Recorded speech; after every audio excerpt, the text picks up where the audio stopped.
supaya di area sini terlihat, lebih apa namanya, lebih powerful gitu, lebih lega, lebih lebih apa namanya, menggetarkan jiwa gitu, Mbak.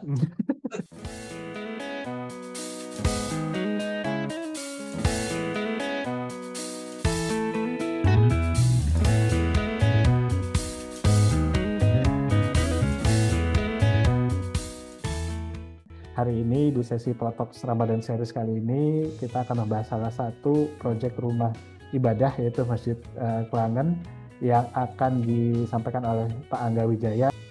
Pak Angga, kita langsung masuk saja ke dalam Ya, sesi talk show kita hari ini nih Pak, gitu. Masjid Klangenan. Nah ini kita ingin tahu lebih dalam tentang cerita di baliknya nih Pak. Mungkin Pak Angga bisa langsung share script, silakan Pak Angga. baik, bismillah. Jadi, Masjid Klangenan ini pertama kali diinisiasi itu oleh Bapak Riyanto Pamungkas. Nah, jadi Bapak Riyanto Pamungkas ini adalah, sahabat saya, eee, yang menggagas Insan Mulia Boarding School. Jadi, Insan Mulia Boarding School ini adalah komplek pondok yang akan dikembangkan di Pringsewu.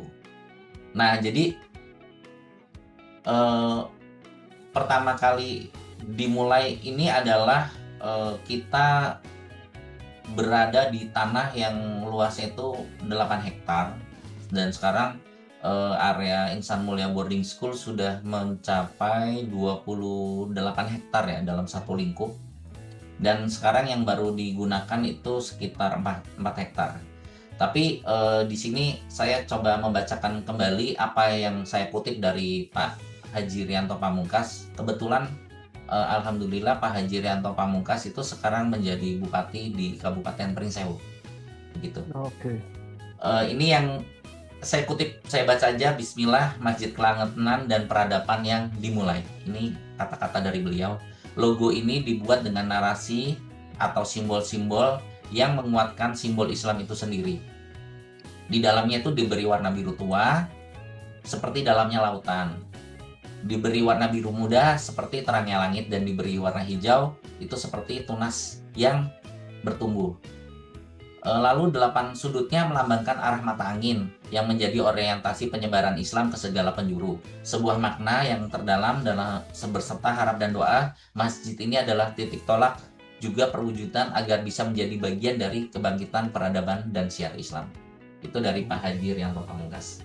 Baik, lalu pada sesi berikutnya ini saya coba memperkenalkan diri dulu, mungkin sedikit memperkenalkan diri supaya para hadirin yang pemirsa sekalian bisa tahu latar belakang saya.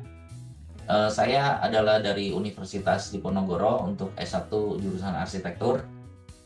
Lalu saya melanjutkan pascasarjana profesi insinyur itu di Unila dan mendapat gelar insinyur. Lalu saya sudah aktif di Ikatan Arsitek Indonesia itu dari tahun 2014. Lalu berdirilah PT Angga Wijaya Arsitek di tahun 2024. Sebelumnya saya biro single aja, tidak menggunakan PT. Tapi karena sekarang banyak keperluan yang sifatnya itu adalah perusahaan dalam bentuk institusi kepada institusi, nah jadi akhirnya kita buat PT. Jadi karena kita juga melayani pembuatan sertifikat layak fungsi, terus kita juga melayani pembuatan sertifikat apa namanya, PBG ya, perizinan bangunan gedung. Nah, untuk skala yang lumayan besar itu dari pemerintah daerah itu meminta bahwasannya penanggung jawabnya itu adalah dalam bentuk apa namanya, badan hukum. Jadi kita bentuk ya PT. Jadi setelah itu kita terdaftar di Inkindo sebagai anggota, di mana kita adalah konsultan.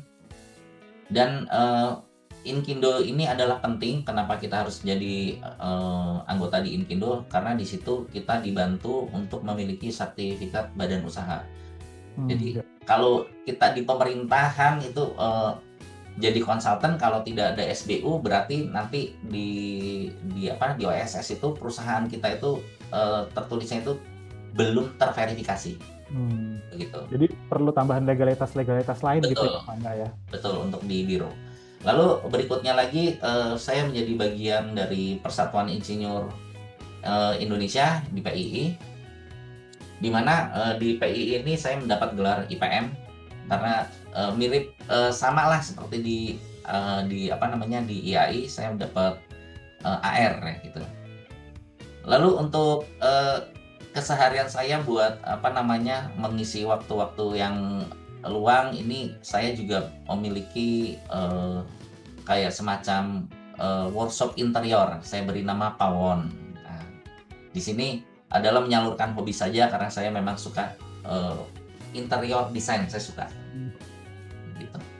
Jadi kalau nanti menggunakan jasa, mungkin teman-teman atau bapak yang telah menggunakan jasa Angga Wilayah Wijaya Arsitek Konsultan, itu dari arsitek sampai interiornya tuh bisa dibantu ya, Oh Pak? iya, kita borong. Ya, gitu. Oke, baik. Silakan Pak Angga. Berikutnya saya akan cerita sedikit tentang Insan Mulia Boarding School, di mana awalnya dulu ini adalah desain awal dari Masjid Kelangenan Pringsewu, di mana masjid ini berada dalam sebuah kompleks Insan Mulia Boarding School, di mana di pondok ini kalau dibilang pondok ini adalah pondok pesantren, tapi kalau di Indonesia kan atau di bahasa Inggris kan itu jadinya boarding school. Jadi kita lebih modern dengan melabelkan ini sebagai boarding school gitu. Jadi di sini adalah tahap awal pembangunan, di mana di sini adalah Pondok Putra, sini adalah gedung Sekolah Putra, ini adalah gedung kantor pusatnya, ini adalah gedung Sekolah Putri, dan ini adalah Pondok Putri. Nah, ini adalah desain awalnya, lalu berkembang lagi, berubah lagi, ini jadi di belakang sini ada rumah guru dan laboratorium. Di sini Pondok Putri di sini, dan di sini juga ada Pondok Putri, dan di sini rencananya mau dibuatlah Masjid Putri. Lalu berubah lagi kurang lebih jadi seperti ini. Ini ada yang terakhir, di mana ini adalah Masjid Kelangenan, ini adalah gedung Sekolah Putra, ini adalah Pondok Putra, dan ini adalah Sekolah Putri, dan ini adalah area Pondok Putri, dan di sini ada Masjid Putri, begitu. Jadi lebih spesifik ke Masjid Kelangenan Pringsewu, itu masjid ini dibuat dengan bangunan inti 17 kali 17 meter. Jadi kenapa 17 kali 17 meter? Ini adalah pertama 17 rakaat. Kata Pak Haji Rianto 17 rakaat. Lalu 17 itu juga adalah tanggal hari jadi atau tanggal 17 Agustus, hari kemerdekaan bangsa Indonesia. Terus 17 itu juga adalah tinggi postur manusia ketika dibangkitkan, itu 17 meter, setinggi Nabi Adam. Jadi itu makanya banyak simbol-simbol di sini yang mewakilkan 17. Jadi ada 17 batang pohon kurma, ya kan? Gedungnya 17 kali 17 tanpa tiang. Jadi ini sebuah tantangan yang besar buat saya ketika mengembangkan perencanaannya. Begitu. Jadi di Masjid Kelangenan ini kita tidak menggunakan material cat. Jadi tidak ada cat, semua tampak depan ini kita menggunakan batu paras Jogja. Jadi kita datang sendiri ke Jogja untuk melihat melihat langsung material apa yang akan digunakan. Nah, berikut adalah desain yang sudah jadi fix ketika dibangun. Pak Angga, tanya sedikit Pak. Ini kan dilihatnya masjidnya cukup megah banget ya Pak. Jadi mungkin Pak Angga sebagai desainer atau perencana gitu ya, atau mungkin ada masukan juga dari Pak Arianto tadi, ada inspirasi nggak Pak di awal-awal gitu ya, pada saat Masjid Kelangenan ini masih dalam tahap awal perencanaan gitu Pak? Baik. Jadi sebenarnya waktu pertama kali kita mendesain Masjid Kelangenan ini, sebenarnya masjid ini mau dibikin masjid itu ya pokoknya masjid kayak di pondok-pondok lain, kayak biasa aja pokoknya mau bikin. Nggak usah mewah-mewah aja lah, alokasi dananya nanti kita untuk ngebangun gedung pondok dan gedung sekolah yang lain gitu. Tapi ini mungkin ada sedikit kisah di baliknya Mas. Jadi waktu itu saya lagi pergi ke Yogyakarta ya dengan Pak Haji Rianto lagi main, kebetulan kan ibu mertuanya beliau di Magelang gitu. Jadi Oh, oke. istrinya aslinya dari Magelang. Eh, jadi ketika kita sampai di sana, kita main ke Jogja, tapi tiba waktu sholat akhirnya kita belok asal aja gitu. Belok asal ketika di daerah Sleman itu ada masjid namanya Masjid Suciati. Hmm. Masjid Suciati. Nah, saya lagi ke sana cuman udah ke Jogja, itu cuman berdua saja sama Pak Jirianto, belok sholat. Lah lagi selesai sholat kok beliau nangis ya kan? Dia nangis, terus lagi nangis dia bilang sama istrinya, kita nggak jadi bikin masjid yang biasa-biasa katanya, kita mau bikin yang kayak gini katanya. Oh, malah inspirasinya dari Iya, apa Masjid dalam negeri ya, Pak? Suciati, iya betul. Jadi kita mau bikin yang begini gitu, kalau bisa malah lebih bagus dari ini gitu kan, begitu. Jadi memang secara volume jamaah, Masjid Kelangenan itu beberapa kali lipat daripada Masjid Suciati, lebih banyak untuk menampung jamaahnya gitu. Jadi Masjid Suciati ini menjadi titik tolak lah, titik awal kenapa akhirnya desainnya seperti itu gitu. Begitu. Oke, Pak, ini di layar monitor ini kan terlihat mungkin di-share juga beberapa proyek-proyek lain dari Angga Wijaya Arsitek gitu ya, Pak ya. Ya betul. Nah, mungkin kalau mungkin sebagai arsitek profesional gitu ya, secara profesional pada saat kita mendapatkan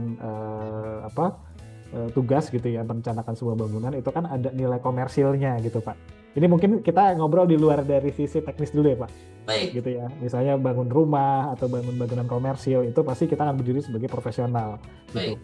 Tapi sebagai Pak Angga sendiri khususnya di proyek Masjid Kelangenan ini Pak gitu, itu Bapak memposisikan diri sebagai gimana nih Pak? Maksudnya karena kan sebagai profesional kita memang harus profesional untuk mendesain dan merencanakan sesuai dengan kaidah-kaidahnya gitu ya Pak. Di satu sisi ini adalah rumah ibadah nih yang nantinya ini bisa jadi tabungan kita nih di akhirat nanti gitu ya Pak. Nah, Betul. Pak Angga sendiri pada saat itu memposisikan dirinya seperti apa Pak Angga? Jadi kalau setiap proyek yang tiba di saya, selama itu bentuknya masjid ya, itu saya gratiskan. Tidak ada pungutan biaya, saya akan desainkan, akan saya bantu sampai sebutuhnya dibantu lah gitu. Jadi apa saya bilang sampai sebutuhnya dibantu, karena berdasarkan yang sudah-sudah itu mereka ternyata cuma minta dibantu setengah jalan juga ada, selebihnya mereka juga ingin punya kreativitas gitu. Jadi intinya kalau untuk gedung dalam bentuk masjid itu dari kami itu adalah bentuk CSR ya, jadi kita tidak memungut biaya kalau minta dibangunkan masjid gitu. Kalau dalam segi perencanaannya, kalau dari segi biayanya bahkan kami juga kadang ikutan nyumbang, misalnya saya mau ikutan lah nyumbang mihrabnya saya yang kasih gitu, saya sumbangkan gitu. Jadi kurang lebih seperti itu Mas. Wah menarik. Nah ini berarti balik lagi ke sebelum kita ngomongin Masjid Kelangenan ya Mas, balik lagi Pak ke Angga Wijaya Arsitek ini sebetulnya proyeknya tuh tidak hanya sekitar rumah aja gitu, bangunan komersil dan yang lain-lain udah cukup banyak untuk bisa didesain oleh Angga Wijaya Arsitek gitu ya Pak Angga. Betul. Oke, baik. Nah ini kalau terlihat di layar monitor teman-teman dan Bapak Ibu sudah cukup banyak nih project reference yang Angga Wijaya Arsitek sudah kerjakan. Ini rata-rata semua di Lampung Pak atau ada yang di luar Lampung? Betul ini. Sebenarnya ini yang saya tampilkan baru sampai tahun 2022 ya. Yang dari 2023 sampai sekarang itu saya belum masukkan. Jadi karena maaf ya, keterbatasan waktu saya untuk mempersiapkan semuanya, jadi mepet ya. Jadi ini baru sampai 2022 yang saya masukin gambar-gambar proyek yang pernah kita buat perencanaannya. Oke, nah kita akan balik lagi membahas Masjid Kelangenan nih Pak. Nah, kalau kita ngomongin di proyek komersial pada umumnya gitu kan, itu arsitek itu sebagai perencana atau desainer itu mengharapkan desainnya kalau bisa 100% sesuai dengan apa yang kita rencanakan gitu ya Pak. Tapi dalam prakteknya 80-70% aja itu sudah sesuai dengan desain atau perencanaan yang kita rencanakan, itu sudah alhamdulillah gitu Pak. Nah, kalau masjid Kelangenan sendiri gimana nih Pak Angga? Itu Kalau sejauh apa akhirnya semua perencanaan dan desain dari Pak Angga itu terrealisasi gitu di Masjid Kelangenan ini? kalau untuk di Masjid Kelangenan ini itu nyaris 100% lah ya, karena di sini itu dari Bapak Rianto Pamungkas itu benar-benar mempersilahkan dan setuju banget dengan gambar yang sudah dibuat gitu. Jadi eh, memang dari segi pada umumnya masjid memang kurang lebih desainnya ya mungkin kalau bisa dibilang kurang lebih sama gitu. Identik dengan bangunan-bangunan Timur Tengah ya kan, menggunakan kubah gitu. Kita bermain tampak dengan geometri kotak dan lengkung gitu. Tapi di sini juga Pak Haji Rianto memberi beberapa masukan seperti ini masjid gimana caranya tidak menggunakan AC gitu kan gitu. Oh Nah, itu bisa menarik ya. gitu. Kita nggak pakai AC gitu ya. Oh bisa Pak, kata saya. Nanti kita buatkan jendela-jendela besar dengan kerawangan Pak gitu. Oh kayak kerawangannya, boleh nggak kalau kerawangannya kayu jati? Oh boleh, kata saya. Akhirnya kita belanja kayu jati perhutani di Blitar gitu. Terus kalau pintunya kayak Masjid Nabawi bisa nggak? Oh bisa Pak. Saya kasih pintu Masjid Nabawi, kita masukkan ke situ gitu. Jadi kurang lebih seperti itu. Jadi memang tetap ada masukan-masukan juga dari klien lah istilahnya gitu ya Pak. Iya betul. Yang akhirnya bisa Pak Angga elaborate dan realisasiin seperti Masjid Kelangenan sini saat ini gitu ya Pak. Betul. Berarti Masjid Kelangenan ini sudah rampung ya Pak ya, dan sudah mulai rampung di tahun berapa tadi Pak? Saya lupa Pak. Tahun 2019. Oh 2019. Ya. Dan ini karena tadi di depan juga Pak Angga juga sampaikan ini masuk ke dalam kawasan area boarding school gitu ya. Itu Betul. apakah juga masyarakat umum bisa mampir dan ibadah di masjid ini juga ya Pak? Sangat bisa, dan ini dibuka untuk umum, sangat bisa. Oke, dan wah menarik nih. Baik, mungkin ada lagi slide-slide project reference yang mau disampaikan Pak? Sudah, mungkin nanti di katalog pro berikutnya kalau diundang lagi. Nah, Ya. ini masuk ke dalam masalah hal-hal teknis nih Pak. Gitu tadi Pak Angga kan sampaikan di depan bahwa ada filosofi tertentu gitu juga ya yang dimasukkan ke dalam masjid ini, terutama di angka 17 itu. Betul. Dan ini juga kalau dilihat desain ini kan juga masjid ini cukup tinggi gitu Pak.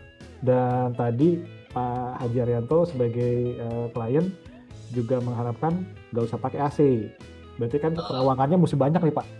Berarti kan otomatis gedungnya juga mesti harus tinggi gitu kan, ceilingnya tinggi. Nah ini boleh cerita nih Pak, gimana cerita awal-awal Pak di penstrukturannya Pak?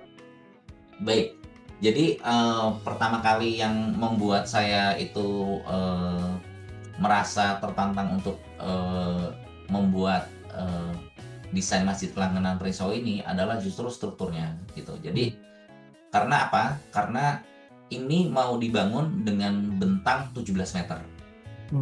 17 meter kali 17 meter itu adalah bangunan intinya. Mana 17 kali 17 itu yang ini. Dari sini ke sini dan dari sini ke sini, yang di tengah. 17 kali 17 meter itu tanpa tiang gitu. Di sini kita harus menggunakan teknologi material rangka baja untuk merealisasikan hal tersebut. Tapi tidak selesai di situ saja.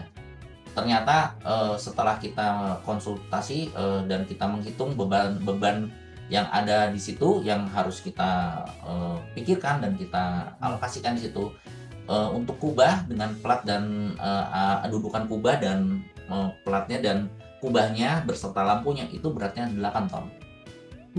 8 ton itu harus ditahan di tengah-tengah bentang 17 meter. Jadi di situ akhirnya saya melakukan perancangan inovasi. Wah. Nah, inovasi menarik nih Pak. Melakukan inovasi dan belum pernah ada orang mungkin bikin rangka kayak saya ya. Saya melakukan inovasi. Saya jadi melakukan perencanaan struktur. Jadi kita buat perencanaan struktur, kita lakukan inovasi di mana saya mengadopsi dari bridge structure kayak di jembatan jalan raya pada umumnya gitu. Saya melakukan inovasi. Dan inovasi saya ini dihitung secara teknis dan dibantu oleh Insinyur Edi untuk menghitung etap di mana jadi keseluruhan perencanaan ini terukur dan valid. Jadi tidak main-main karena ini public building gitu. Kita tidak main-main, kita tidak asal rancang, bikin bangun gempa kecil ambruk. Wah, jangan sampai ngeri sekali gitu. Jadi ini kita benar-benar valid, kita benar-benar dihitung dan kebetulan juga hasil inovasi ini saya bukukan jadi karya ilmiah dan saya ajukan jadi jurnal internasional dan ternyata disetujui. Nah, jadi nanti kalau mau buka jurnal saya ini ada nih akses, saya kasih barcode-nya. Jadi inovasi hasil rancangan saya tentang bridge structure itu diakui dan bisa masuk sebagai jurnal ilmiah internasional Engineering and Technology. Jadi kurang lebihnya keistimewaannya di situ di Masjid Kelangenan awal mulanya. Baik, jadi di Masjid Kelangenan ini berat kubah dengan pirantinya, dudukan dan segala macamnya itu adalah 8 ton.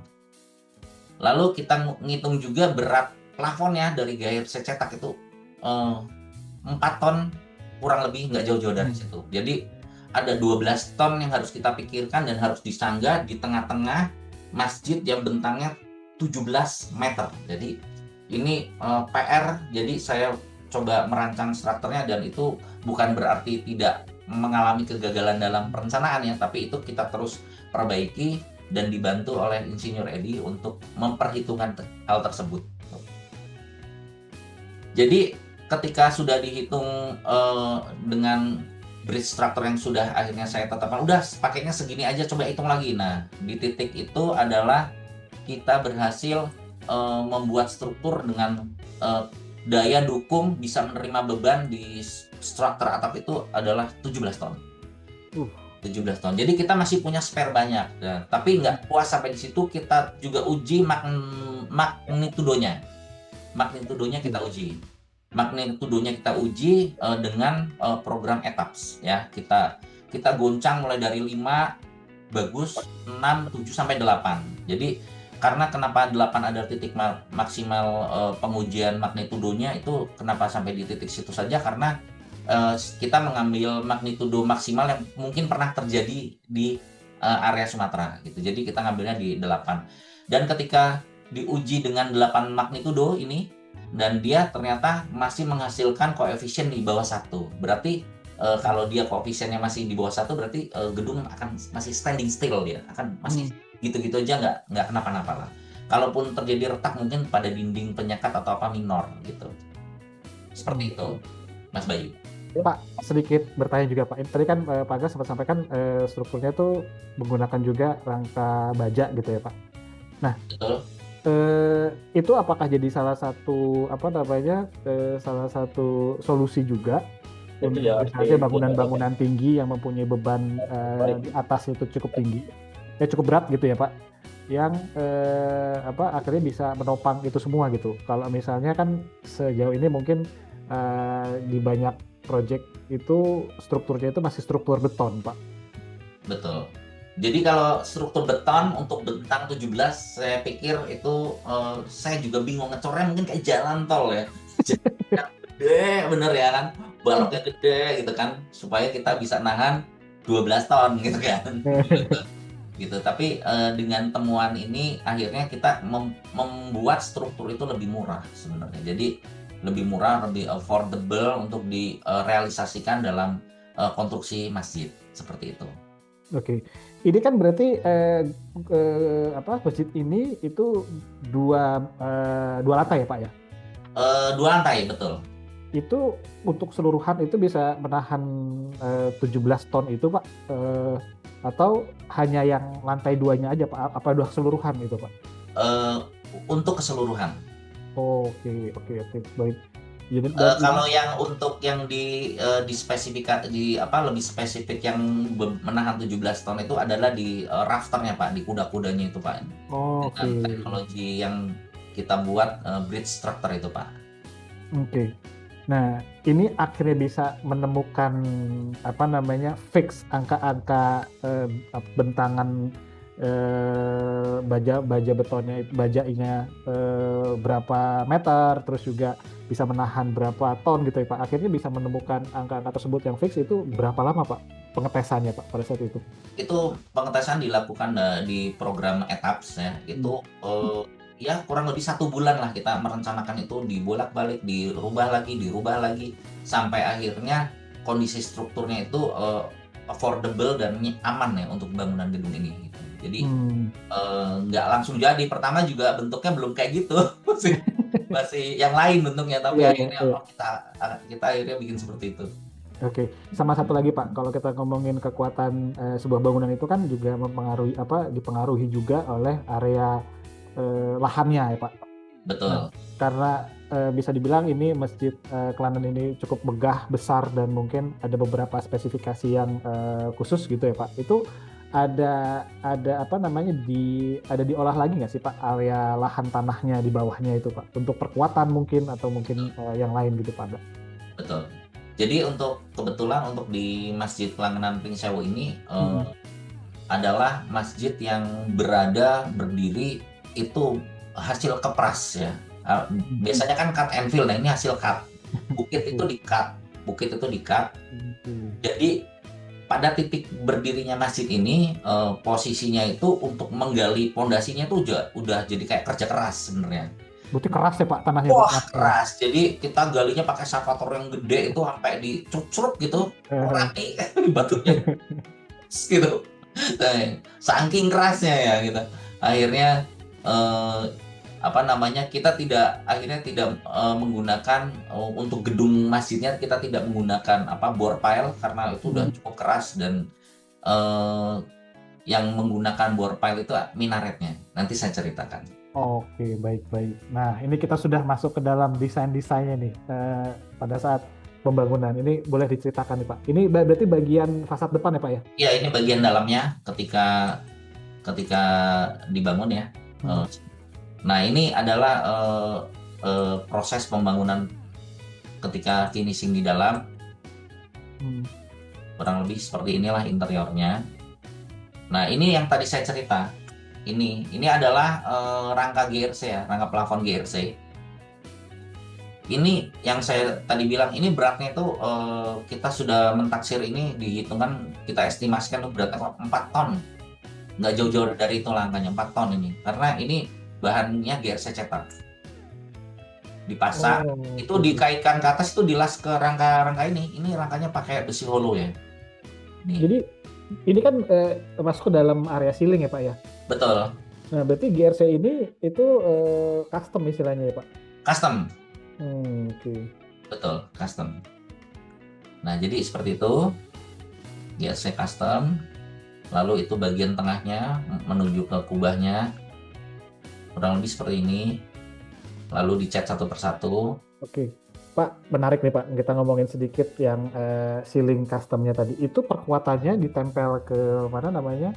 Ke bridge structure Rangka tadi, bridge structure betul. itu dari awal pembuatan di molding ceilingnya itu sudah ada bukan rangka ya, istilahnya serat-serat besinya Pak, atau perkuatannya sendiri untuk bisa ditempel di rangkanya itu atau gimana Pak? Belum, tadinya masih bentuknya rangka-rangka WF ya, bridge structure-nya. Mhm. Lalu kita pecah berdasarkan motifnya ini. Hmm. Nah, ini kita pecah berdasarkan motifnya. Ini menggunakan holo 510 dan 4x6 ya. Untuk bentukan-bentukannya nanti GRC ini beratnya satu ini sekitar 20 kilo kalau nggak salah loh, satu lembar ini. Wah, ini Jadi emang betul-betul perhitungannya mantap nih Pak. ya, ini jadi Presisi Pak. bilas ini. Di baliknya itu ada kait-kaitnya gini. Seret, bilas Oh, seret gitu. Jadi mati oke. dari situ. Gitu. Oke, baik. Begitu. Nah, ini GRC cetaknya ini semuanya dilas ini. Dikaitkan dilas di baliknya ini. Nah, di atas ceilingnya itu berarti langsung atap gitu Pak? Atas silingnya masih ada rongga, itu kita tempelkan rangka plafon itu di bridge structure-nya itu. Oke, berarti tidak ada ruangan fungsi lain ya Pak. Berarti bisa dibilang dengan desain seperti itu, maintenance-nya kalau ada apa-apa tuh mudah Pak ya. Misalnya Kita ada manhole-nya nanti untuk dan mungkin kayak pengurus masjidnya gitu, ya, atau ya. mungkin Bapak Ibu yang mengurus masjid ini kalau ada yang ingin maintenance di atas ceiling itu manhole-nya, dan untuk ke atasnya itu proper gitu, nggak harus Ada, jongkok-jongkok gitu ya Pak ya. ada besar malah leluasa Oke. gitu. Nah, ini area yang di tengah ya, area di tengah-tengah masjid ini untuk dia jadi kita buat ada seperti apa namanya bentuk kayak sumur ya gitu, tapi dia langsung ke kubah gitu ya, langsung ke kubah begitu. Nah, begitu langsung ke kubah itu di finishing satu persatu, itu juga atasnya juga kita apa namanya kita finishing juga itu atasnya nih gitu. Ini menggunakan ini ada tekniknya beda lagi nih yang di atap kubah ini. Dia ini pakainya spons tapi nanti ditempel lalu nanti baru di finishing supaya terlihat timbul dengan motif ukir. Nah, kayak gitu tuh. Oh, ini hasil akhirnya nih Pak ya. Iya, ininya. Akhirnya ini di dalam kubah ini, baliknya kubah gitu. Oke, Pak, kebetulan ini kita lagi ngomongin masjid yang berkubah cukup megah ya Pak. Nah, pertanyaan saya itu yang selalu saya penasaran gitu ya Pak. Untuk mendesain bisa masjid atau mungkin bangunan-bangunan lain yang desainnya itu berkubah, eh, hal awal apa sih Pak yang perlu kita rencanakan dan perlu kita siapin gitu Pak? Karena kalau kita tahu kan kubah pada saat kita membangun sebuah bangunan, mau itu masjid ataupun bangunan yang lain gitu, pada saat sudah bentuknya dom atau kubah itu banyak harus yang disiapin tuh dari perkuatannya. Kubah itu kan biasanya nggak ada perkuatan lagi di tengah-tengah gitu. Itu apa yang Ya, perlu disiapin sih Pak? dudukannya. Nah, jadi dudukannya. Nanti kita bahas satu persatu. Oke, Ada baik juga. Pak. Itu dudukannya kita akan persiapkan. Nanti dia matinya di dudukan. Nah, di antara kubahnya dengan plafonnya itu juga ada rongga sendiri. Jadi Oke. untuk kubahnya ini kita buat di Kediri ya dengan menggunakan bahan enamel ya, bahan enamel, dan itu dicelup enamel di teflon ya, catnya pakai lapisan teflon. Kayak Oh, kayak oke. kita mau goreng telur yang Mhm. itu pakai teflon. Dicelup teflon ya, celup teflon terus baru diwarnain gitu. Jadi untuk untuk menjaga daya tahannya itu bisa paling enggak sekitar 25 tahun begitu. Uh, Jadi itu di cukup. kubahnya. Kalau ini yang setelah jadi bentuknya ini seperti ini di area bawah kubah Hmm. dengan lampu tersebut, dengan yang tadi saya bilang kubah, lampu, dudukannya itu 8 ton gitu. Gitu. Jadi berat tuh gitu. Gitu. Jadi kurang lebih ini jadinya seperti ini. Oke. Untuk lampu kuningan ini diproduksi di Boyolali. Nah, kebetulan lagi produksi lampu, ternyata lampu yang memproduksi lampu ini adalah yang memproduksi lampu di Bandara Soekarno-Hatta yang bentuknya kayak laba-laba itu. Oh, oke. Lembaga. Nah, Iya, oh, iya, iya. ini kayaknya di Soekarno-Hatta ada lampu ini, Mas. Itu dulu saya yang bikin katanya gitu. Ini kita produksi di situ di Boyolali ya. Oke. Pak, sedikit lagi Pak. Ini di atas kubah yang di warna biru itu kan kesannya tuh kayak ada apa ya? Cahaya gitu Pak. Itu hasil cahayanya itu dari mana itu Pak? Nah, Ini iya. kan ada jendelanya nih. Nih. Oh, oke. Iya, iya, iya, iya, iya. Jadi Tapi tadinya saya ini juga nih, ini ternyata di area kubah ini dia memang ngumpulin panas gitu. Tapi hmm, ketika kita buka, kasih ada ventilasi nih ya, hmm. di pelajaran nih. Kalau kita buka ada ventilasi, memang benar udaranya keluar, betul sekali. Tapi ketika hujan, airnya tetap tampias walaupun lubangnya udah dikecilin, tetap tampias, nggak bisa. Ternyata akhirnya kita tutup rapat. Ya udah di kubah itu kalau lagi siang, kalau kita naik ke kubah memang panas. Oke, oke. Kalau Jadi, kita naik ke kubahnya ya, gitu. hmm, Karena panasnya kan naik ke sana semua, gitu. iya, iya, betul. Gitu. Wah, Gitu. Nah, jadi kalau panasnya memang betul naik ke sana semua, gitu. Tapi itu kondisinya seperti itu. Jadi akhirnya udahlah, tutup aja nggak apa-apa. Di atas kan nggak ada orang, gitu. hmm, hmm, hmm. Oke, ya karena tadi Pak Angga sampaikan itu di atas ya memang hanya ceiling aja Pak ya, tidak ada fasilitas ruangan Ya, lain gitu ya. ya betul. Oke, baik. Nah, ini bentang 17 meter. Uh, Hmm, seperti ini. Ini kalau boleh tahu bentang struktur baja betonnya itu di area mana aja nih Pak? Karena ini kalau lihat sih saya ngeliatnya cukup sukses gitu ya Pak ya, karena banyak mungkin ya pada saat ya arsitek tuh cukup cukup apa dikenal pengennya seamless, kalau bisa nggak ada beton struktur. Nah biasanya kadang-kadang yang pusing tim sipilnya tuh Pak. Ini kan Iya, iya, betul-betul ini nih apa bisa jadi pelajaran kita semua Pak. iya, Tidak terlihat dan seamless gitu Pak. iya. Jadi walaupun ini kelihatannya kayak beton, ini semua bukan. Ini GRC semuanya. Ini GRC semua ini. Full Iya, ini iya. semuanya GRC. Gitu. Jadi ini nggak ada yang pakai, nggak ada yang di beton. Ini semuanya GRC dibentuk gitu, dibentuk. Nah, terus yang perlu saya sampaikan juga adalah ketika kita sudah memperhitungkan dengan tiang-tiang ini dengan WF ya Pak, Hmm. itu ternyata dengan menahan beban yang sangat berat itu Pak, sekitar 12 ton di atas Pak, itu ternyata ini akhirnya tiang kita putuskan menjadi beton komposit Pak. Oh, oke. Komposit Pak. Jadi memang betul ya ada WF-nya, tapi kita kasih tulangan lagi, kita cor seperti layaknya kolom beton Pak. Jadi komposit ya Pak. Kenapa seperti itu? Karena bila tidak dimatikan, gedung ini akan mengalami deformasi Pak, goyang ya Pak, goyang aja sehingga dinding-dinding yang ada di sekitar sini bisa retak gitu. Jadi akhirnya Oke. di sini kita komposit akhirnya supaya tidak terjadi keretakan dan gedung ini lebih stabil dan nggak terlalu bergerak gitu Pak. Oke, baik, baik. Nah, ini mihrabnya Pak ya. Ya itu daerah area mihrabnya betul. Oke, Pak, ini kebetulan Pak Angga lagi kasih lihat mihrabnya nih Pak. Nah, mihrab itu kan area inti lah, penting gitu dari sebuah masjid ya Pak. Ya. Nah, sekarang cukup banyak masjid-masjid yang memang masjid yang posisinya itu 2 lantai. Nah, idealnya mihrab itu memang harus ada di atas atau sebetulnya menyesuaikan dari titik kiblat sebetulnya Pak Angga?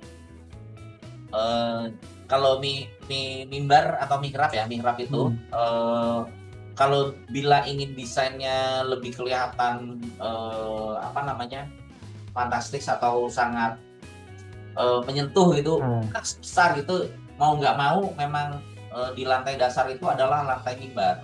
Jadi kan ada juga yang mengkombinasikan lantai dasar terus lantai 2-nya untuk jamaah perempuan di sebelahnya begini. Iya, iya, iya. Nah itu akhirnya nggak kita bikin seperti itu, kita akhirnya itu ada di bawah, di basement untuk yang perempuan ada di bawahnya. Tapi bukan basement banget, dia semi basement lah gitu. Semi basement ya Pak? Semi basement gitu, supaya di area sini terlihat lebih apa namanya lebih powerful gitu, lebih lega, lebih apa namanya menggetarkan jiwa gitu Pak. Nah Pak, pertanyaan juga yang mengenai arah mimbar itu kan berarti termasuk juga mengarahkan untuk arah kiblatnya ya Pak. Nah untuk masjid ini Pak gitu, itu akhirnya kan pasti Bapak mungkin juga bekerja sama dengan pihak-pihak MUI misalnya kayak gitu. Itu cara untuk menentukan kiblat di masjid ini tuh seperti apa Pak? Oh iya, jadi betul nih pertanyaannya bagus banget. Jadi setiap membangun masjid kita wajib ke Kemenak Pak. Kita ke Kemenak, situ ada fasilitas Pak di Kemenak untuk pada masjid musola yang mau dibangun supaya apa? Supaya arah kiblatnya itu benar. Dan nanti diberi sertifikat sama dia Pak. Dan itu gratis Pak. Kita ke Kemenak bilang ini mau bikin masjid, nanti dia akan ngatur jadwal, datang ke site, nanti sama dia ditarikin Pak, seret. Nah ini kiblatnya ya Mas, gitu. Oh iya Pak, makasih, gitu. Jadi bisa dibilang desain dari mimbar atau arah kiblatnya itu gitu Pak ya, itu menunggu dari hasil perhitungan dari tim Kemenak gitu Pak? Betul, tim Kemenak sudah ada ahlinya dia Pak, yang menentukan arah kiblat untuk masjid, musola gitu Pak. Idealnya tuh dari lahan masih bare gitu, masih tanah gitu, atau sudah mulai ada bangunan sih Pak? Idealnya itu seperti apa sih Pak? Karena kan ini kiblat itu kan cukup penting gitu ya Pak ya di masjid. Nah, idealnya jangan melakukan apa-apa dulu, panggil Kemenak. Oke, berarti benar-benar lahannya masih tanah gitu ya Pak? Kalau enggak nanti kita salah gali, pindah lagi ngegali ulang ya kan. atau Ngegesernya repot ya, Pak. ya kan gitu. Oh, oke, baik, baik. Nah, ini akhirnya udah masuk ke dalam sesi opening ya, Pak ya. Nah, Ya, dibuka sama ini nih Ustadz Abdul Somad. Abdul Somad, iya itu. Jadi masjid ini diresmikan sama Ustadz waktu itu peresmian Ustadz Abdul Somad. Gitu. Jadi pada saat apa namanya? Pada saat peresmian ini diliput juga oleh Metro TV. Oh ya, saya lupa nih. Di 2020 diresmikan. Tapi dari 2019 itu sudah bisa dipakai, sudah digunakan. Lalu COVID.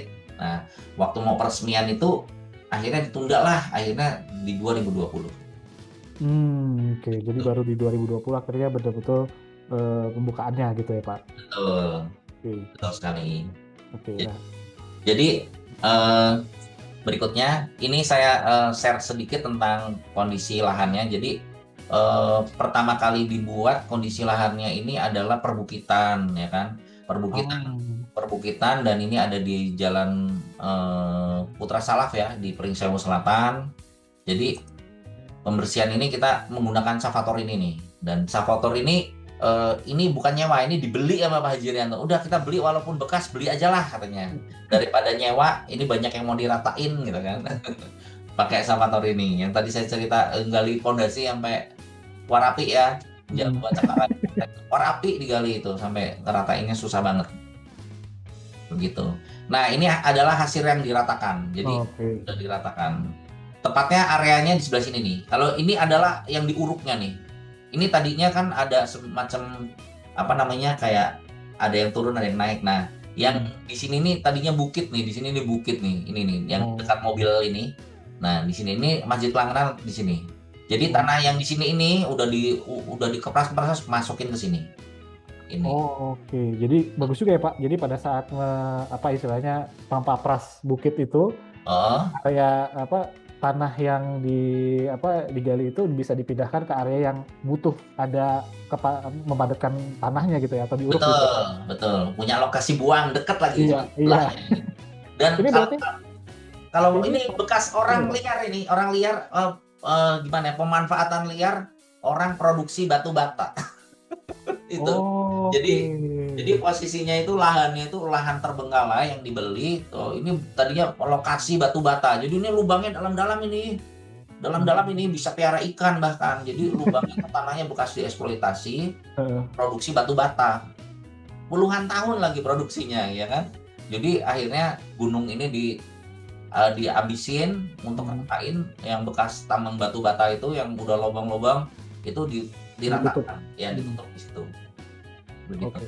Berarti ini lahan awal dari keseluruhan nanti rencana dari boarding school itu dan juga Masjid Kelangan gitu ya, Pak ya? Betul. Gitu. Terus ini adalah proses ya penggalian untuk pondasinya ya. Jadi kita menggali pondasi itu kurang lebih 2,5 meter ya. Setelah 2,5 meter area bawah kita treatment dulu, kita kasih batu unstamping, batu kosong dan pasir, baru digelar adukan di atasnya untuk shaping pembesian. Ini biasalah, itu secara teknis kayaknya arsitek di sini tahu semua itu. Jadi itu biasa ya, tahu semua. Lalu berikutnya adalah posisi slope ya. Nah ini ketika udah mulai slope. Nah jadi sebenarnya kenapa dibilang basementnya itu bukan basement, karena sebenarnya kita ngebangun di lahan itu di level apa adanya lahan.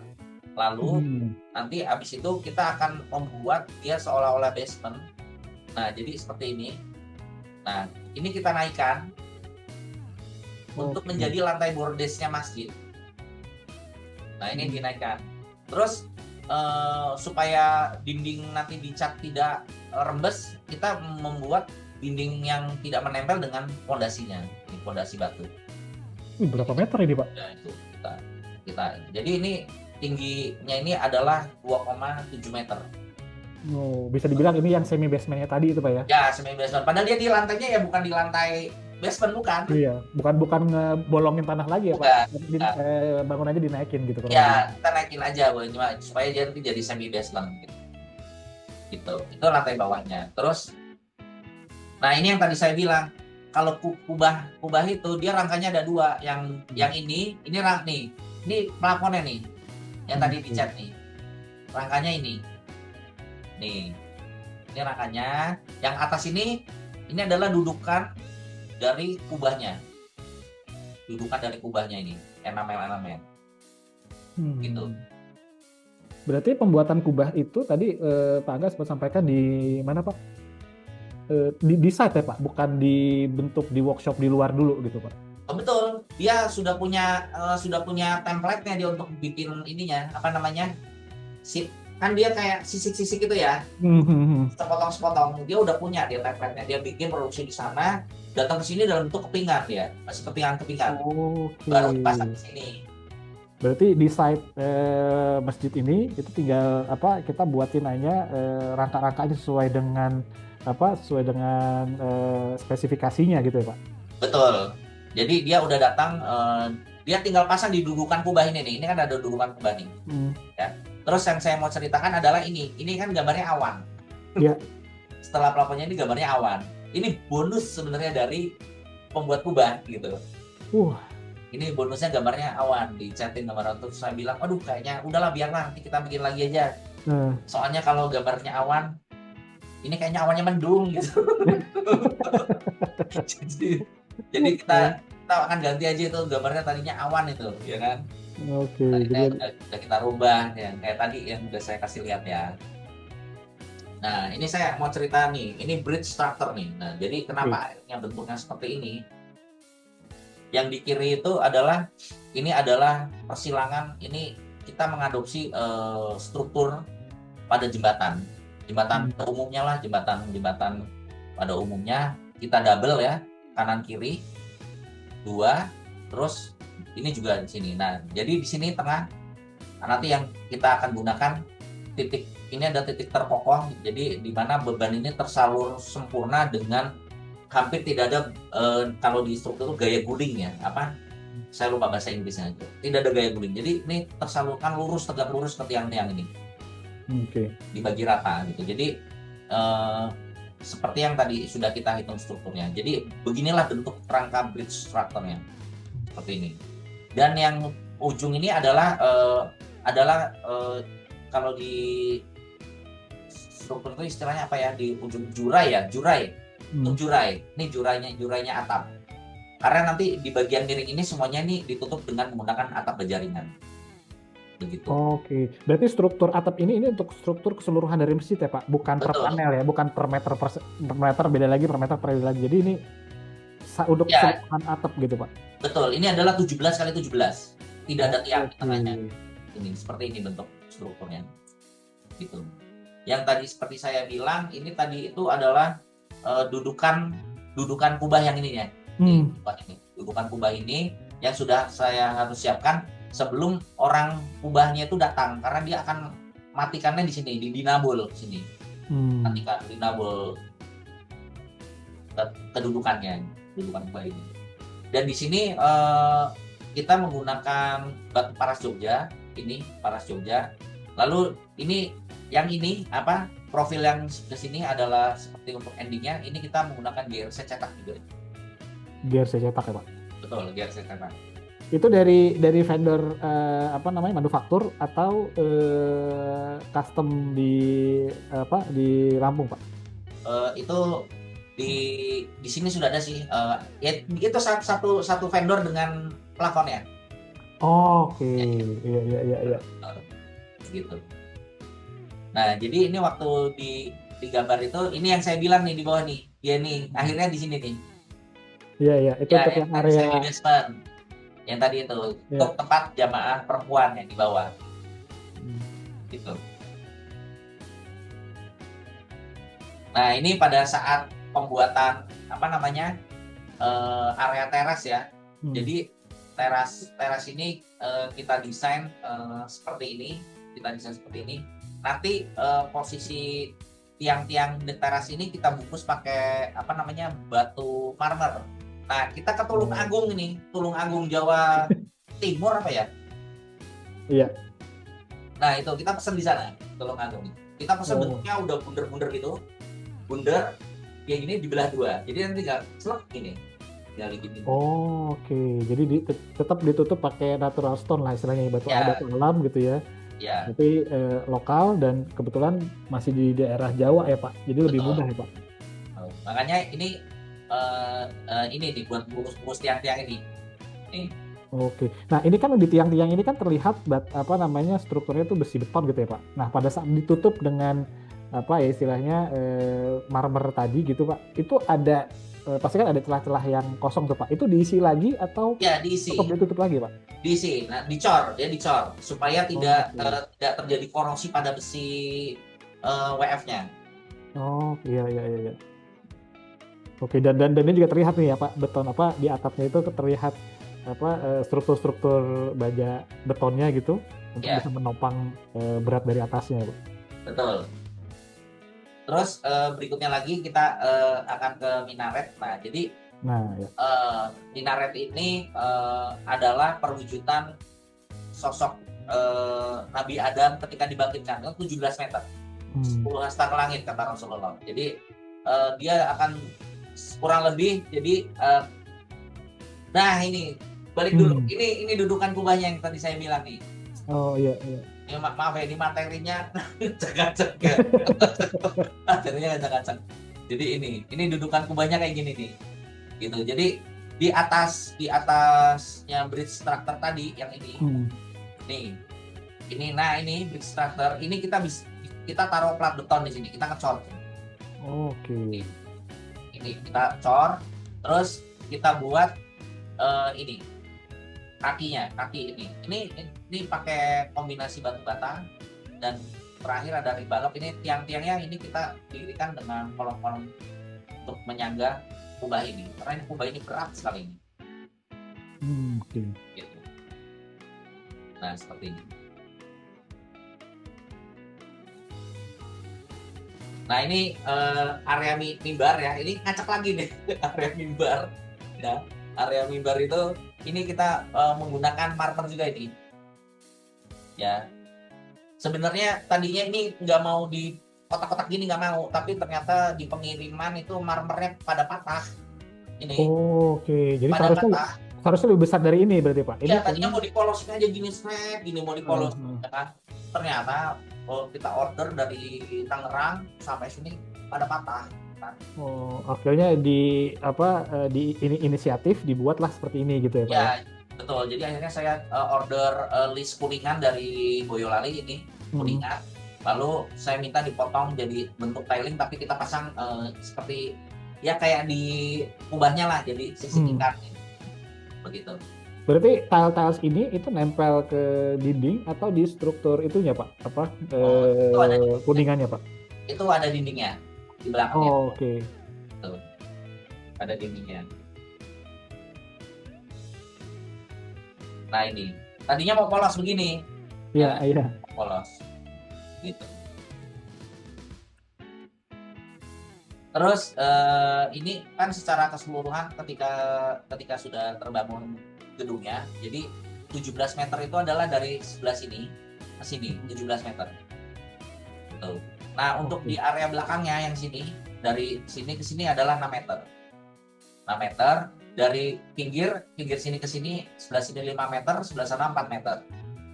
Itu. Jadi kenapa ini dinaikkan? Ini kita jadikan bordesnya, lantai bordesnya. Sedangkan area untuk ke jamaah perempuan itu ada di samping. Oh, oke. Gitu. Jadi dinaikkan diturunkan lagi gitu. Jadi kurang lebih seperti itu. Nah, untuk minaret ini dibangun setelah kondisi fisik sini sudah jadi. Minaret ini dibangun. Ini pembangunan minaret kita menggunakan board pile ya untuk memastikan minaret ini tahan terhadap beban angin. Jadi berbeda dengan yang Masjid Kelangenan ini tidak ada board pile-nya. Semua ini hanya menggunakan fondasi cakar ayam. Sini. Oke. Begitu. Pak, sedikit bertanya lagi Pak, berarti Masjid Kelangenan ini sebetulnya bangunan awal untuk bisa dibilang untuk menandai nanti boarding school-nya itu terbangun juga gitu ya Pak ya? Betul, Apa betul. berbarengan Pak? Apa ini betul-betul awal Pak? Berbarengan, berbarengan Pak. Jadi ketika masjid ini dibuat ya Pak, ini area yang langsung dibuat adalah Pondok Putra Pak. Jadi tiga gedung ini Oh, oke. berbarengan Pak. Ini Sekolah Putra sama Pondok Putra ini berbarengan. Jadi segini ini berbarengan waktu itu. Oh, Tapi yang berarti paling pertama dibikin memang masjid. oke. Dan ini juga Masjid Kelangan ini juga jadi bagian awal dan bisa dibilang pintu masuk untuk masuk ke boarding school-nya ya Pak ya? Betul. Jadi pintu masuknya itu masjid. Tuh, Oke. gitu. Jadi ini adalah komplek dari masjid komplek dari Insan Mulia Boarding School, Hmm. di mana ini sampai sekarang pembangunannya masih terus berlangsung. Yang sudah jadi memang masjidnya. Dan Oke. masjid ini sudah menelan biaya 8 miliar.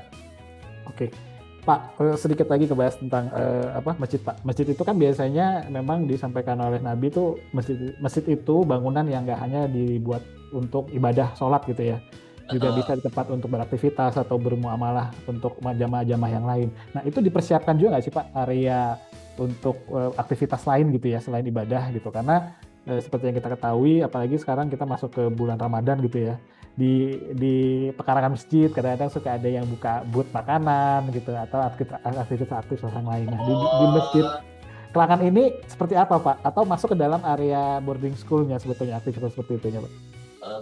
sebenarnya sih dia menyatu dengan pondok tersebut, tapi Hmm. kalau untuk kantin yang seperti dimaksud itu tidak ada. Tidak ada. Oh, oke. Nah, sama satu lagi, biasanya masjid itu juga. Nah, ini eh, tadi Pak Aga juga sampaikan boleh digunakan oleh masyarakat sekitar atau umum gitu ya Pak. Nah, Betul. seperti yang kita ketahui, biasanya masjid itu kan sebagai umat Muslim, kalau ada yang walimahan atau nikah gitu, itu suka menggunakan masjid sebagai tempat akad tuh Pak. Nah, Oh iya, sering juga ini. itu areanya di mana Pak? Yang di bawah itu atau memang yang di main? Areanya ada di dalamnya, di dalam, Oh, di oke. tengah ya, di tengah. Yang di sini. Berarti terpisah dari area ibadah sholat gitu ya Pak ya? Ya, betul. Oh, bukan, justru di area sholat itu. Oh, oke. Di bawah kubahnya persis biasanya. Wah, bisa itu Bawah kubah akadnya lebih makbul tuh Pak. di sini. Nah, Langsung di pusatnya. ya, di sini dia. Mana tadi ya? Di sini, di area sini Pak, di bawah di area tengah sini dia. Oh, dan udah cukup sering ya Pak dimanfaatkan berarti ya Pak? Sering, sering. Oke. Jadi penasaran nih. Berarti Nanti Insan Mulia Boarding School-nya ini sudah beroperasi Pak? Atau masih baru yang area udah, Iwannya, maksudnya yang udah, cowok-cowoknya Pak? sudah beroperasi dari tahun 2018. Oke. Jadi waktu pembangunan itu sudah ada murid satu kelas. Jadi padahal gedungnya belum ada, akhirnya disewain gedung untuk jadi sekolah sementara gitu. Gitu. Dan waktu itu sifatnya masih belum terakreditasi ya. Jadi kalau ujian nasional ngikut sekolah lain gitu kan. Gitu. Nah, Tapi udah dibikin gitu. Pak, kalau dari sisi jarak ya Pak ya, kan kalau Lampung kita pasti yang dikenalnya daerah Bandar Lampungnya atau Ya, mungkin metro gitu. Nah, dari pusat kota ke area Masjid Kelangan ini atau boarding school-nya itu berapa kilometer Pak? Apakah masih masih masih bisa dijangkau cukup dekat gitu Pak? sebenarnya nggak jauh loh. Kalau dia dari Bandar Lampung itu kalau jalanannya lancar tuh cuma 45 menit aja. Oh, dekat berarti hitungannya tuh Pak. Tapi kalau sekarang ini Pringsewu ini macet sih. Jadi arah Pringsewu ini rata-rata sekarang 1,5 jam jadinya. Gitu. Ya masih relatif masih bisa dicapai gitu ya Pak. Iya. Oh, Mas Bayu kan di Jakarta ya? Iya, betul Pak. Oh, di Jakarta mah perjalanan sejam itu bilangnya dekat. Di sini Pak udah Beneran jauh ya Pak. jauh Pak. Iya Di kan? sana orang berangkat kerja hari-hari sejam itu nggak apa-apa. Di sini udah ngeluh Pak, itu jauh. Gitu. Oke, betul betul Pak. Karena memang kalau di Jakarta itu kan jarak itu dipengaruhi oleh kepadatan kendaraan ya Pak. Tapi kalau Betul. di Lampung gitu mungkin ya karena memang jaraknya tuh jauh-jauh gitu. Dan mudah-mudahan dan aksesnya ke masjid ini udah cukup mumpuni kan Pak ya. Oh, udah sangat bagus, sangat bagus. Oke. Jadi Dan kalau mau mencoba itikaf yang enak, cobalah ke sini. oke Jadi wah. setiap tahun saya itikaf di situ, insya Allah itu udah makanannya dijamin sama Pak Bupati, ya kan? Itu enak bener. Karpetnya aja itu empuk banget Mas, karpetnya Mas. Waktu Nah, itu pengadaan karpet ini dari Bandung Mas, dengan nilai nilai beli karpet waktu itu 1,2 miliar Mas. Karpetnya aja itu. oke, oke, Tuh. baik. Nah, ini Pak Angga mention tentang karpet nih. Itu kan masuk ke dalam area-area interior nih, Pak. Nah, Betul. ini kan juga masuk ke dalam apa ya ruang lingkup pekerjaannya Angga Wijaya Arsitek tadi tuh kayak ada interiornya. Nah, itu berapa lama Pak pemilihan dari karpetnya, terus interior dekoratif seperti yang ini kalau dilihat di layar monitor ini kan ada apa kaligrafi Allah dan Muhammad gitu ya Pak. Itu kan harus benar-benar terkurasi gitu Pak Angga. Betul. Jadi memang kita pikir pembangunan fisiknya itu memakan apa namanya memakan waktu lama ya. Ternyata lebih lama interior. Jadi waktu kita beresin apa namanya plafonnya dalam Hmm. dalam dalam itu untuk perapian, wow itu jauh lebih lama Pak. Jadi di tahun pertama itu aja kita sudah berhasil selesai di struktur dan kubah, tapi Hmm. penyelesaian kayak di teras dan di dalam itu sampai 3 tahun, Mbak. Jadi lama banget ya memang kalau beresin detail-detail itu. Nah, juga untuk penentuan warna gitu ya Pak. Ini kan juga harus terkurasi dan menurut Pak Angga tampilan bagian luar sama dalam itu memang disetting serasi atau sebetulnya ada beberapa pilihan-pilihan dan apa ide-ide lain Pak pada saat di Masjid Kelangan ini waktu itu. Oke, jadi gini. Jadi sebenarnya kenapa dipilih warna krem gitu? Hmm. Krem di luar itu memang Paras Jogja paling terang itu ya bentuknya kayak sandstone ya. Dia Hmm. eh, warnanya krem gitu. Nah, Hmm. terus kenapa yang di dalam itu kita lebih kremnya agak orange gitu? Hmm. Itu lebih ke arah untuk ini kan nggak ada jendela, ini bolong Pak, bolong semua Pak. Jadi kalau berdasarkan psikologis warna terhadap serangga gitu, yang nggak disukai serangga itu kan kuning, oranye gitu. Jadi Hmm. akhirnya kita tiba pada pilihan tersebut. Jadi kita pilih warna tersebut supaya apa? Supaya serangga itu nggak terlalu suka ke situ Pak gitu. Jadi Hmm. kalau misalnya Bapak punya ruang makan, Bapak cek kuning itu lalat nggak datang Pak. Gitu. Wah, Emang betul begitu betul betul Pak. gitu. Jadi Nah, akhirnya seperti itu kurang lebih. tadi Pak Aga juga sampaikan bahwa di awal itu ya Pak Haji Arianto menyampaikan kalau bisa masjidnya ini nggak pakai AC. Akhirnya Betul, punya ide dibikinlah kerawangan-kerawangan dan bukaan-bukaan yang banyak gitu ya Pak. Nah, betul, itu kerawangan dan bukaan yang banyak itu kan pasti harus ada perhitungan tertentu. Nah, seperti ini misalnya. betul, Bagaimana dari sisi desainnya itu tidak terlalu tidak terlalu tertutup tapi terbuka tapi tidak mengganggu kayak tadi serangga atau tampias air gitu Pak. Nah ini idenya betul. gimana Pak? Jadi ternyata pernah terjadi badai, airnya masuk mas. Jadi airnya masuk. Jadi tapi kalau cuman hujan deras pun nggak apa-apa. Tapi kalau dia udah skalanya badai dan itu apa namanya kenceng banget, itu ternyata airnya masih tampias, walaupun tidak dominan, tapi masih tampias dia. Gitu. Tampiasnya bentuknya tuh hempasan dari angin aja. Tapi kalau hujannya enggak gitu. Jadi Hmm. ternyata dengan kita membuat kerawangan ini memang masjid ini adem Pak. Nggak perlu dan nggak sampai sekarang nggak dipasang AC. Justru bahkan kacanya itu sisi yang sebelah sini Pak akhirnya ditutup Pak karena terlalu dingin Pak kalau malam. Jadi itu malam terlalu dingin akhirnya ditutup Pak area sebelah sini. Oke. Ini termasuk dataran tinggi nggak sih Pak di Lampung Pak Masjid Kelawangan ini Pak? Termasuk gimana? daerah yang berdataran tinggi gitu Pak? Perisewu ada di 72 mdpl Pak. Oke. Sorry, 172 mdpl. Berarti ya intinya lebih tinggi daripada area Kota Bandar Lampung lah gitu ya Pak? Betul, betul, betul. Nah, jadi yang tadi saya bilang kerawangan yang di sini ini balik teras sebelah sini. Nah, ini akhirnya sebelah sini yang ditutup, Pak. Karena Oke. angin malam itu habitnya dari arah sebelah sini dan itu pada kedinginan, Pak. Mereka kedinginan, Pak. Jadi Nah, akhirnya kedinginan, padahal nggak pakai AC ya. ini jadi pengen ngerasain istikaf di sana sih ya. Iya, Pak. Kalau malam ganjil ini yang disembelih kambing ini, Pak, di sini, Pak. Oke. Iya, Nah, ini selagi Pak Aga buka slide yang ini, tadi kayaknya kita masih keganjel, kepotong sedikit cerita tentang minaretnya nih Pak. betul. Jadi kan minaretnya tadi Pak Aga sampaikan ini menggambarkan nanti menggambarkan Nabi Adam dengan 7 hasta ya kalau nggak salah. 10 hasta ke langit. 10 hasta ke langit gitu ya, atau nanti pada saat kita dibangunkan kembali gitu di pada masa kan kurang lebih segini lah gitu. Iya, Ini kan ada kayak trap-trapnya Pak gitu. betul. Ada kayak layer-layernya lah gitu. Itu ada filosofinya juga nggak sih Pak? Sebenarnya untuk minaret ini lebih ke arah replika ya sebenarnya. Kalau saya bilang ini adalah replika gitu. Karena ini adalah permintaan dari apa namanya?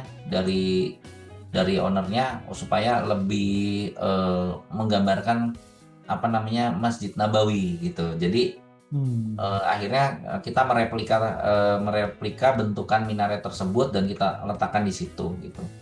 Jadi bukan berarti tidak penuh tantangan. Ini menurut saya ini penuh tantangan karena sebenarnya di sini minaret ini kita manfaatkan sebagai tempat meletakkan toren air ya. Oh, di bagian mananya Pak? Di bagian yang ini, di balik yang jejak-jejak ini. Oh, Nah, ini kalau bisa dibilang kalau di bagian ini berarti di layar kedua Pak? Apa lantai kedua gitu Pak? ketiga udah. Oh, ketiga. Ketiga Oh. udah. Jadi ini udah ketiga. Jadi kalau apa namanya minaret ini ada di ketiga, jadi posisinya air itu udah kenceng lah sampai di tempat area wudhu gitu.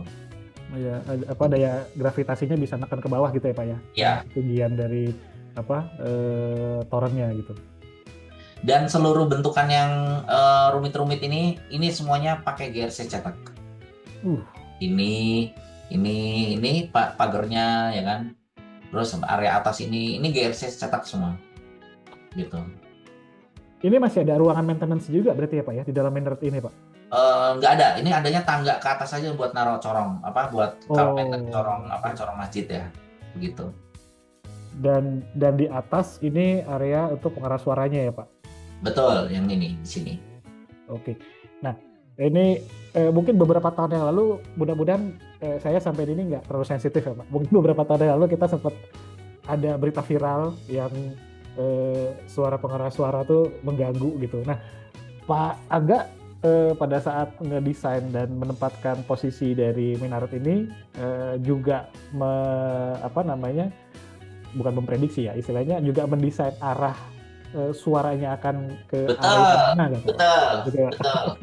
Jadi untuk suara corong itu kita taruh di paling atas saja, begitu. Dia memang nanti kedengarannya pelan tapi jangkauannya panjang gitu. Dibandingkan kita taruh di bawah itu, jangkauan mungkin jadi pesannya keras banget tapi yang di jauh sana juga nggak dengar gitu. Jadi kita taruhnya di atas gitu. Oh, begitu. Itu jadi salah satu strateginya juga ya Pak? Iya, begitu. Jadi caranya begitulah kurang lebih, itu kan maksudnya udah umumnya gitu. Nah, ini kalau terlihat ini memang minaretnya dibangun hanya satu ya Pak ya? Minaretnya satu, betul. Oke, dan ini jadi arah masuk juga nggak sih Pak? Nah, ini kalau boleh lihat dari gedung dari masjid ini kan ada 4 sisi ya istilahnya. Betul, nah, betul. Pintu utamanya itu di sisi yang sebelah mana nih Pak, kalau boleh di-share Pak? Pintu utamanya itu yang sebelah sini. Oke. Sebelah sini pintu utamanya. Nah ini ketika sudah jadi. Oke.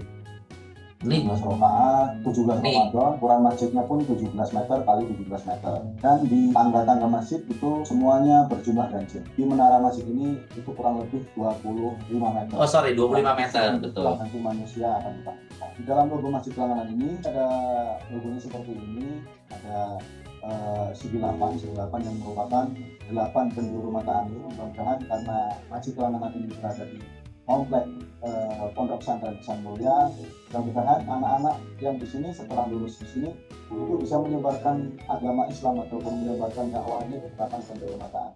Di situ ada warna biru laut, itu pasnya ilmu Allah yang harus digali, luasnya agama ini yang harus digali. Kita tidak akan pernah bisa berhenti kalau kita mencari ilmu Allah. Biru terang yang melambangkan langit di atas tinggi, gitu.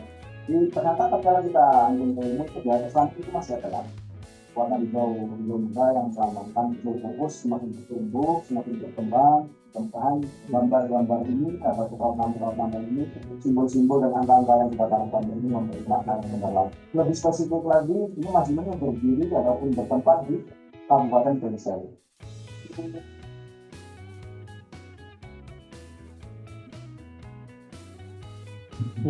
Pintunya aja tuh jati tebal tuh Pak ya. Dalam melakukan seluas-luasnya langit. Seperti tunas-tunas yang selalu bertumbuh, itulah peradaban Islam yang kami mulai di sini.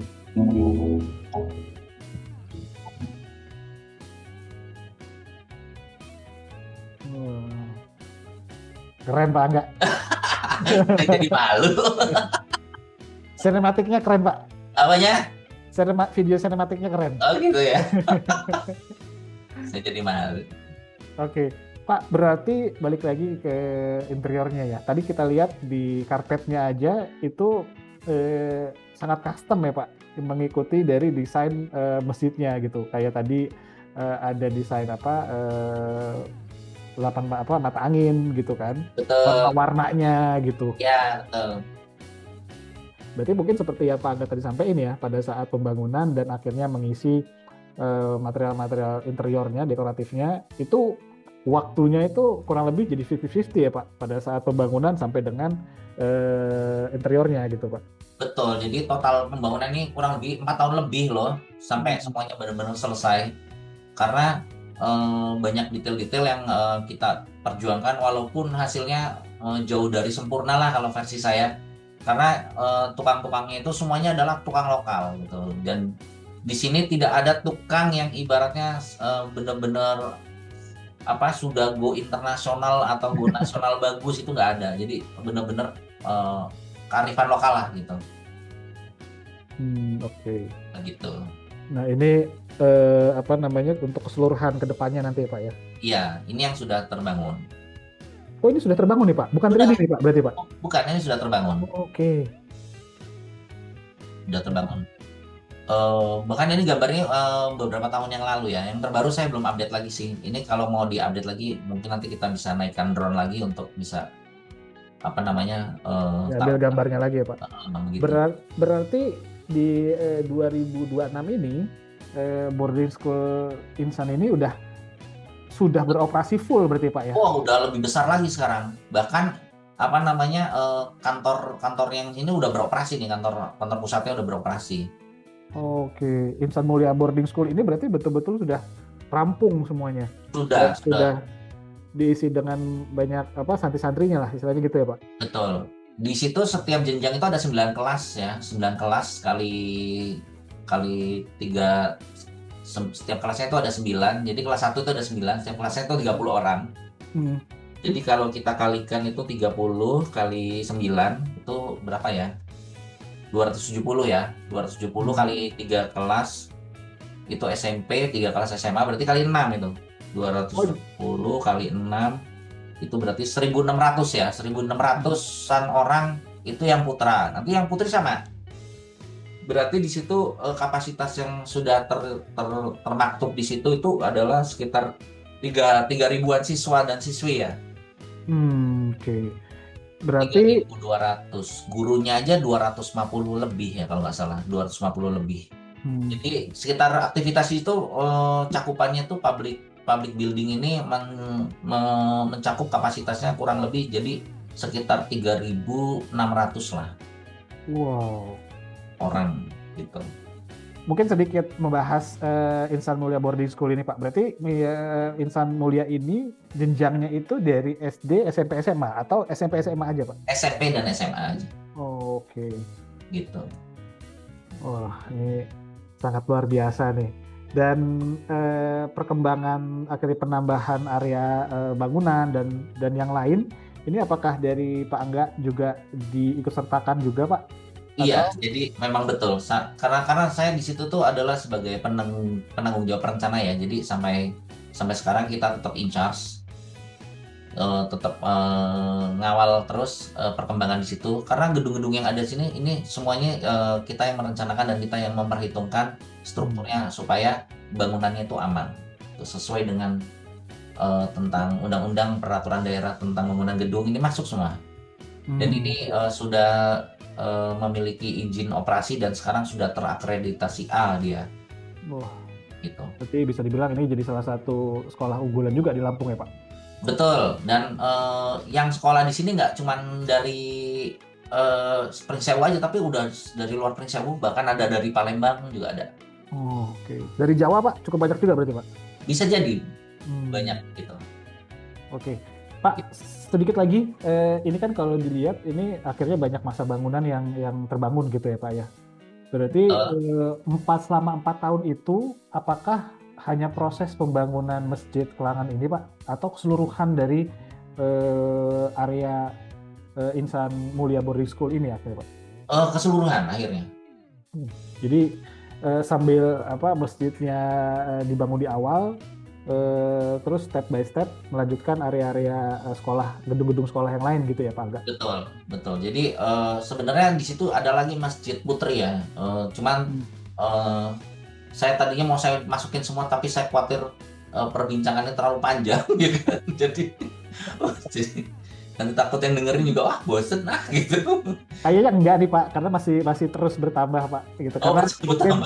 Karena memang sesi Protox ini kita buat gitu ya untuk menjadi salah satu agenda teman-teman atau Bapak Ibu ngabuburit Pak Angga gitu. Oh gitu. Daripada melakukan hal yang tidak-tidak, mendingan kita ngobrol bareng dan bermanfaat seperti ini kan Pak. Betul. Oke. Jadi ini sudah akhirnya rampung keseluruhan dari Masjid Kelangan dan juga Insan Mulia Boarding School, dan Insan Mulia Boarding School ini juga sudah beroperasi ya Pak. Dan Betul. Masjid Kelangan ini juga sudah bisa dinikmati dan bisa kita beribadah di Masjid Kelangan ini. Betul. Baik, dan akhirnya kita sudah masuk ke dalam sesi penutup kita hari ini.